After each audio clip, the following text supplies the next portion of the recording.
అస్సలాము అలైకుం వరహ్మతుల్లాహి వబర్కాతు. ఔజ్ బిల్లాహి మినష్ షైతానిర్ రజీం. బిస్మిల్లాహిర్ రహ్మానిర్ రహీం. Welcome to Sami and Asma channel. మా ఛానల్ని మొదటిసారి చూసినట్లయితే మీరు ఒకసారి లైక్ చేయండి, సబ్స్క్రైబ్ చేయండి, ఇతరులకి షేర్ చేయండి, కామెంట్ చేయండి. అనంత కరుణామయుడు అపార కృపాశీలుడైన అల్లాహ్ పేరుతో ప్రారంభిస్తున్నాను. ఇప్పుడు మనం వీడియోలోకి వెళ్ళిపోదాం. ఈరోజు మనము భూమి మీద జరిగిన మొట్టమొదటి హత్య గురించి, అసూయ వల్ల ఎలా ప్రాణ నష్టం జరిగిందో తెలుసుకుందాం. ఇది కేవలం ఒక కథ కాదు. ఇది మనిషి అంతర్గతపు అసూయ, కోపం ఎంత భయంకరమైన పరిణామాలకు దారి తీస్తాయో చూపించే అద్భుతమైన చరిత్ర. సర్వశక్తివంతుడైన అల్లాహ్ భూమి అంతటా మానవులను వ్యాపింపజేయడం ప్రారంభించాడు మరియు భూమిని పురుషులు మరియు స్త్రీలతో నింపాడు. ఇస్లామిక్ చరిత్రకారులు మరియు వ్యాఖ్యాతల ప్రకారం హవ్వా అలైహిస్సలాము మరియు ఆదం అలైహిస్సలాంకి 20 గర్భధారణలు జరిగాయని, ప్రతిసారి ఒక మగ ఒక ఆడబిడ్డ జన్మనిచ్చారని, మొత్తం 40 మంది సంతానం ఉన్నారని చెబుతున్నారు. అయితే ఈ సంఖ్య లేదా అన్ని పేర్లు ఖురాన్లో స్పష్టంగా పేర్కొనబడలేదు. ముస్లింలందరూ ఆదం అలైహిస్సలాం సంతానమే అని ఇస్లాం బోధిస్తుంది. ఇది మానవ జాతి అంతా ఒకే మూలం నుండి వచ్చిందని మరియు జాతి, వర్గము, లింగము ఆధారంగా ఎవరికీ ప్రత్యేక గౌరవం లేదని, అల్లాహ్ దృష్టిలో భయభక్తులు గలవాడే గొప్పవాడని ఖురాన్ స్పష్టం చేస్తుంది. ప్రతిసారి వారు 2 పిల్లలకు జన్మనిచ్చేవారు, ఒక అబ్బాయి మరియు ఒక అమ్మాయి. మొదటి జంట అయిన హాబీలు మరియు అతని సోదరి కామీము, వీళ్ళు ఒకే కన్పులో పుట్టినటువంటి సంతానం. తరువాత మానవులలో పెరుగుదల ప్రారంభమైంది మరియు జనాభా పెరగడం ప్రారంభమైంది. అయితే ఆదం అలైహిస్సలాము తరువాత మానవుల సంఖ్య రోజు రోజుకు పెరిగింది మరియు మానవ బలహీనత కారణంగా పాపాలు ప్రారంభమయ్యాయి. భూమిపై చేసిన మొదటి పాపము కాబీలు తన సోదరుడైనటువంటి హాబీల్ను చంపినప్పుడు జరిగింది. సర్వశక్తిమంతుడైన అల్లాహ్ పవిత్ర ఖురాన్లో కాబీలు మరియు అతని సోదరుడు హాబీలు కథను వివరించాడు. కాబీలు మంచి స్వభావము మరియు నీతిమంతుడు. అతని సోదరుడు హాబీలు దయగల మరియు సున్నితమైనటువంటి వ్యక్తి. కాబీలు ఒక రైతు మరియు హాబీలు పశువుల కాపరి. హాబీలు సౌమ్యతకు ఒక కారణం ఏమిటంటే అతను గొర్రెల కాపరి. ఎందుకంటే ఒక గొర్రెల కాపరి తన మేకలు ఆకలితో ఉన్నట్లు చూసినప్పుడు వాటిని పోషించడం ఆపకుండా ఉండలేడు. తన జంతువుపై దాని శక్తికి మించిన భారం మోపడు. ఆ కాలంలో మానవాళి సంఖ్యను పెంచడానికి ఒక చట్టం ఉండేది. అది ఇప్పుడు నిషేధించబడింది. అది ఒక సోదరిని వివాహం చేసుకోవడం.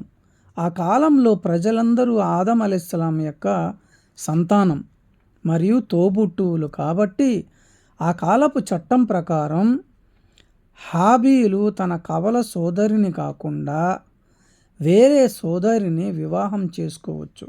అదేవిధంగా హాబీలు తన కవల సోదరిని కాకుండా వేరే సోదరిని వివాహం చేసుకోవచ్చు. హాబీలు సోదరిని వివాహం చేసుకున్నాడు మరియు హాబీలు సోదరిని వివాహం చేసుకున్నాడు. కానీ హాబీలు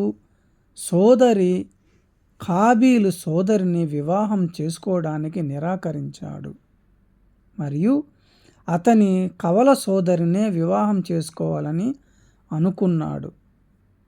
కానీ అలా చేయడం ఆదం అలైహిస్సలాము ధర్మశాస్త్రంలో నిషేధించబడింది. మీరు ప్రవక్త అయిన దూత ఇద్దరు మరియు ప్రవక్తల మధ్య వ్యత్యాసం ఏమిటంటే చట్టము మరియు ఆజ్ఞలు ప్రవక్తలకి మాత్రమే వెల్లడించబడతాయి, కానీ చట్టము ప్రవక్తకు వెల్లడి చేయబడదు. అయితే అతనికి వెల్లడి చేయబడుతుంది మరియు అద్భుతాలు మంజూరు చేయబడతాయి.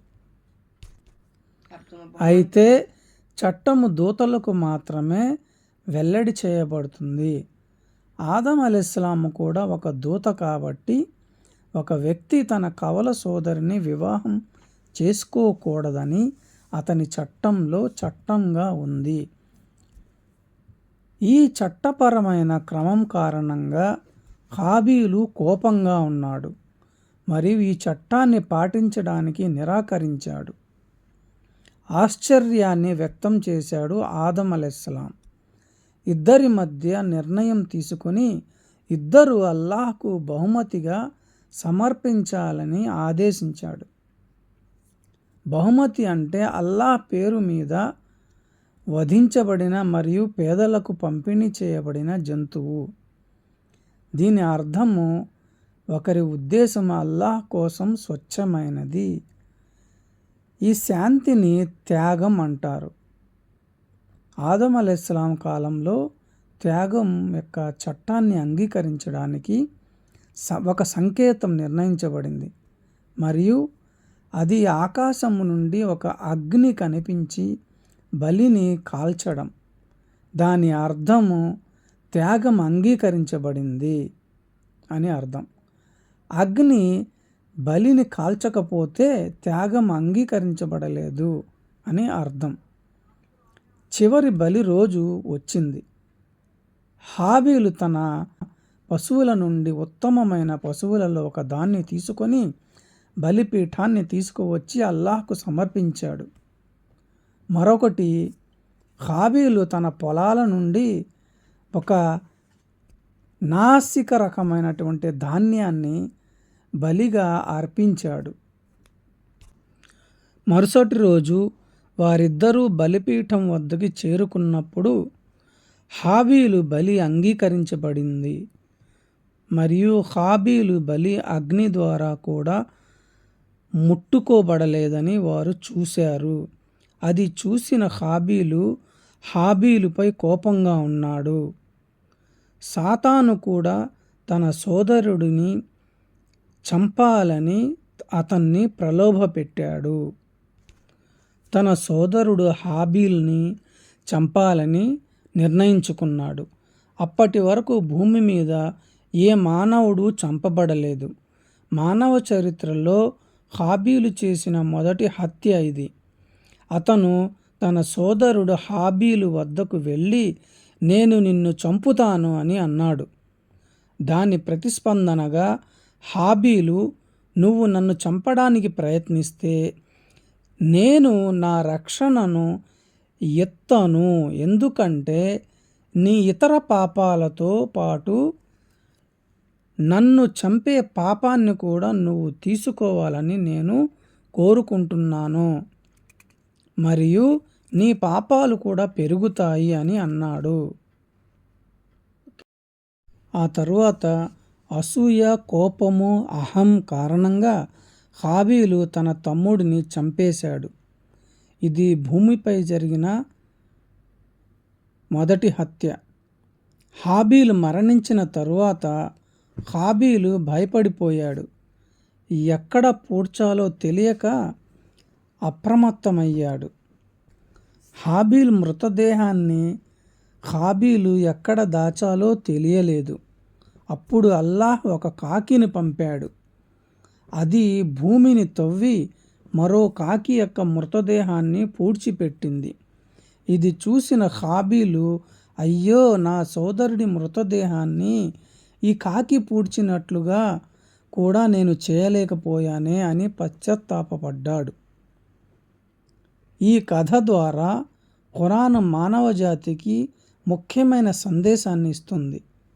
ఒక అమాయకుడిని చంపడం అనేది మొత్తం మానవాళిని చంపినట్లే, మరియు ఒక ప్రాణాన్ని రక్షించడం అనేది మొత్తం మానవాళిని రక్షించినట్లే. ఇది అసూయ కోసం మరియు హింస యొక్క వినాశకరమైన పరిణామాలను దారితీస్తుంది. ఇలాంటి గొప్ప ఇస్లామిక్ కథలు మీకు నచ్చినట్లయితే సమీ అండ్ అస్మా ఛానల్ని సబ్స్క్రైబ్ చేయండి, లైక్ చేయండి, షేర్ చేయండి. డౌట్స్ ఏదైనా ఉంటే మీరు కామెంట్ చేయండి. జజాకల్లా ఖైర్. అస్సలాము అలైకుం వరహమతుల్లాహి వబర్కాతు.